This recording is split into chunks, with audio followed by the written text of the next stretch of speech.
네, 안녕하세요, 여러분들. 저는 상명대학교 화학에너지공학과의 강사 교수라고 합니다. 오늘 다룰 주제는 좀 지금까지 다룬 주제 중에서 아마 가장 무거운 주제가 아닐까 싶은데요. 사실 그래서 다룰까 말까 고민하다가 또 많은 분들이 또 궁금해하시고 또 앞으로 이거에 대해서 좀 어떤 해결책을 제시했으면 좋겠다 싶은 그런 제보가 있어서 한번 주제를 다루게 됐습니다. 정기적으로 이제 이런 사건들을 아마 기사에서 접하게 됐을 겁니다, 여러분들. 소방관 분들의 어떤 숭고한 희생, 어떤 인명을 구하기 위해서 이제 불길 속에 뛰어들었다가 이제 여러 가지 어떤 이제 숭고한 희생들을 이제 겪은 사건들이 뭐 지속적으로 나오고 있죠. 그래서 이거에 대해 좀 주제를 좀 다뤄보려고 하는데요. 어떤 방법은 없는지, 이걸 막을 방법은 없는지, 완전히 막을 방법은 없겠죠. 혹시 줄일 수 있는 방법은 없는지에 대해서 한번 살펴보도록 하겠습니다. 일단은 그 기사들을 통해서 여러분들이 접하신 게 아마 이 산소통일 거예요. 산소통.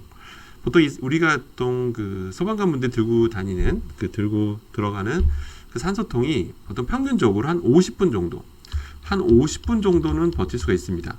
물론 용량에 따라 다르긴 한데 기본적으로 한 50분 정도라고 보시면 돼요. 그러면 50분 이내만 그 화재 현장에 들어갔다가 나오면 된다고 생각을 하죠. 그러니까 50분은 괜찮다고 생각을 하시는 거예요. 근데 그렇지가 않습니다.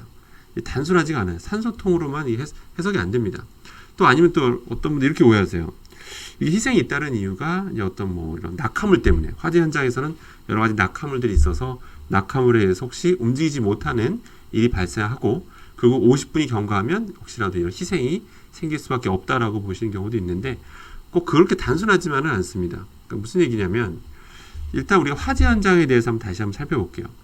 보통 우리가 화재 현장, 보통 유해가스에 의한 질식, 이렇게 제가 제목을 달아봤는데, 일단은 연평균 화재 사건으로 대한민국에서 보통 2,000명 이상의 어떤 인명피해가 발생합니다. 꽤 많은 인명피해가 발생하죠. 근데 그 중에서 이제 사망자만 따로 놓고 봤을 때 질식으로 인한 사망률이 약 70%예요. 약 70%. 그러니까 100명이 사망한다면 한 70명 정도는 질식으로 사망한다는 거죠. 그러니까 실제로 불 자체에서 사망하는 경우는 극히 그러니까 드물고 적고, 오히려 유해가스에서 사망한다고 아마 여러분 잘 알고 계실 거예요. 그만큼 유해가스가 많이 발생하는 게 화재 현장인데, 그곳을 이제 소방관 분들이 뚫고 들어가시는 거죠. 자, 그런데 이제 여기서 어떤 오해가 발생하냐면, 아니 소방관 분들은 이런 고성능 방독면을 착용하고 들어가지 않느냐, 그리고 거기서 이제 산소통을 맸으니까 산소 공급되고 이런 고성능 방독면이 있기 때문에 괜찮지 않냐라는 어떤 그런 어떤 생각들을 하세요. 근데 그렇지가 않습니다. 여기서 좀 여러분들이 좀 잘못 알고 계신 경우가 있는데, 이 방독면이라고 하는 게 뭐냐면 기본적으로 이렇게 성분 자체, 화학 성분만 놓고 보면 당연히 금속 성분이 있죠. 금속 성분도 있고요. 그 다음에 보통 내열성, 열에 잘 견디는 어떤 고분자 소재로 이루어져 있습니다. 부분적으로 이런 부분이 다 이제 고분자 소재 쪽이라고 보시면 돼요. 이런 부분들이. 그 다음에 여기 안에 들어간 필터 쪽도 당연히 고분자 소재라고 보시면 되는 겁니다. 자, 그런데 여러분들 그 화재 현장에 딱 들어가게 되면 그 온도에 대해서 잠깐 말씀드릴게요. 온도에 대해서 말씀드리면, 보통 우리가 여러분 그 집에서 도시가스, 그러니까 가스레인지 쓰잖아요. 그래서 가스레인지 불 있잖아요. 가스레인지 온도가 낮은 게 800도고 보통 1200도, 1300도까지 갑니다. 그러니까 보통 1000도 전후라고 보시면 돼요. 보통 우리가 가스레인지에 있는 불이, 그 조그마한 불이 한 1000도 정도 돼요. 엄청 뜨겁죠. 근데 화재 현장에서 일어나는 그 어떤 불꽃, 그런 폭발은 어느 정도 온도라고 생각하십니까, 여러분들? 물론 이제 물질이 어떤 게 폭발하냐에 따라 다르긴 한데 정말 수천 도까지 올라갑니다. 수천 도까지. 그러니까 어떤 게 순간적으로 폭발이 팍 이렇게 일어나게 되면 그 열기가 몇 도라고요? 순간적으로 그 열기가 수천 도가 돼요. 수천 도. 이해되시겠죠? 우리가 100도만 돼도 막 물이 끓고, 그죠? 우리 화상을 입게 되죠. 거기에 우리가 손이 닿게 되면. 근데 그 화재 현장이 뭐라고요? 어떤 순간적인 폭발이 발생하게 되면 그것이 수천 도에 이른다는 거죠. 그러면 이 안에 이 방독면 소재를 보면 눈치채셨겠지만 이런 내열성 고분자라고 하는 게 완벽한 소재가 아닙니다. 나름 이런 고성능 소재가 쓰이긴 하는데, 순간적으로 가까이서 폭발이 발생하게 되면 그 엄청난 열기가 전달이 되면 이 고분자 소재가 어떤 일이 벌어지냐면, 녹는 건 아닌데 너무나 큰 열이 전달이 되게 되면 순간 조직이 유연해져요. 이 조직이 순간적으로 유연해져요. 눈엔 보이지 않죠, 물론 유연해진 게. 순간적으로 유연해지게 되는데, 그런 유연해지는 순간을 통해서 그 공간을 통해서 미세하게나마 유해가스가 들어오게 됩니다. 사실은 들어오게 돼요. 예. 완벽하게 이걸 차단할 수 있는 소재는 갖춘 방독면이라는 건 없습니다. 없어요. 아직까지 지금 현재 시점 기준을 봤을 때 그걸 완벽하게, 그러니까 엄청난 그 폭발, 엄청난 열기를 냈는데도 유해가스가 완벽하게 차단할 수 있는 그런 거는 현재까지 개발된 바 없습니다. 그런 게 개발됐다면 아마 소방관 분들의 희생은 훨씬 더 줄어들었겠죠. 그러니까 무슨 얘기냐면, 그러니까 단순히 산소통을 메고 있으니까 50분은 안전하다라고 보시면 안 되는 거예요. 또 낙하물에 의해서 못 움직이게 된 상황이 발생하면 위험하지만 발생 안 한다 하더라도 50분은 괜찮겠지라고 생각하시면 안 된다는 겁니다. 10분, 20분 내에서도 위험한 가스를 들이마실 수 있다는 거예요.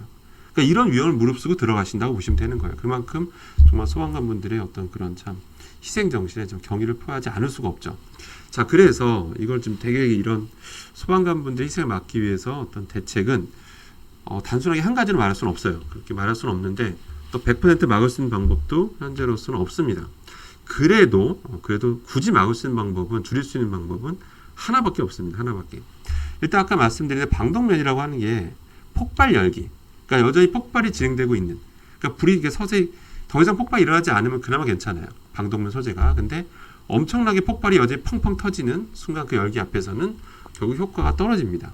그러니까 유해가스가 여전히 이런 우리 코 속으로 들어올 수밖에 없다는 거죠. 미세하게나마 계속 들이마시게 되면 암만 건장하신 이런 소방관 분들도 결국 쓰러질 수가 있어요. 이해되시겠죠? 그러니까 50분 이내에도 충분히 위험할 수 있다는 거죠. 그래서 이 한 문장, 폭발이 완전히 멈춘 뒤에 진입하는 게 정답이에요. 매뉴얼도 당연히 그렇게 돼 있죠. 근데 이걸 이제 말은 쉬운데 판단하기 굉장히 어렵습니다. 판단하는 게 굉장히 어려워요. 이해되시겠죠, 여러분들? 이걸 100% 판단해서 진입을 딱 시도하면 되는데 그 짧은 순간에 이게 어떤 게 타고 있는지 모르는 상황에서, 그죠? 폭발이 남아 있는지, 폭발할 가능성이 있는지 없는지 판단하기 어렵다는 거죠.